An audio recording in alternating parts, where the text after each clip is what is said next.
এসেছিলেন ডাকসুর সাবেক বিপিআই নুরুল হক নূর। তাকে আপনারা কাটা মনে করছেন, বাধা মনে করছেন।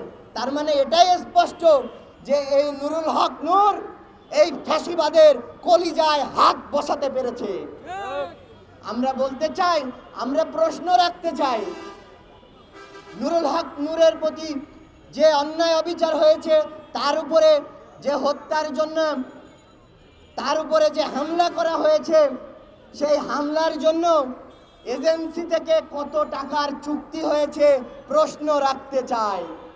সাংবাদিক ভাইদের মাধ্যমে আমরা প্রশ্ন রাখতে চাই যে হায়নারা আমার ভাইদের উপরে হামলা করেছিল, তারা কি বহাল তবিয়াতে সেই পদগুলোতে বসে থাকবে এবং পরবর্তীতে পুরস্কার স্বরূপ নুরুল হক নূর নেতৃবৃন্দের উপরে হামলা স্বরূপ তাদেরকে পুরস্কৃত করে উপরে নিয়ে গিয়ে তাদেরকে র্যাঙ্ক বাড়ানো হবে? আমরা প্রশ্ন রাখতে চাই। আজ অথবা কাল অবশ্যই আমরা জানতে পারবো যে নুরুল হক নূরকে হত্যা করার জন্য আপনারা এজেন্সি থেকে কত টাকা নিয়েছিলেন, ভারতের সাথে কি কি চুক্তি করেছিলেন এই নুরুল হক নূরকে হত্যা করে দেওয়ার জন্য। কিন্তু আপনারা পারেন নাই। এই নুরুল হক নূরকে উপরওয়ালা রাখিয়েছে।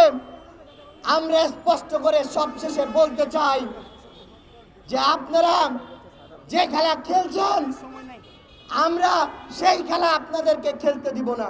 অনতিবিলম্বে যারা এটার সাথে জড়িত ছিল তাদেরকে আপনারা বিচারের আওতায় নিয়ে আসুন।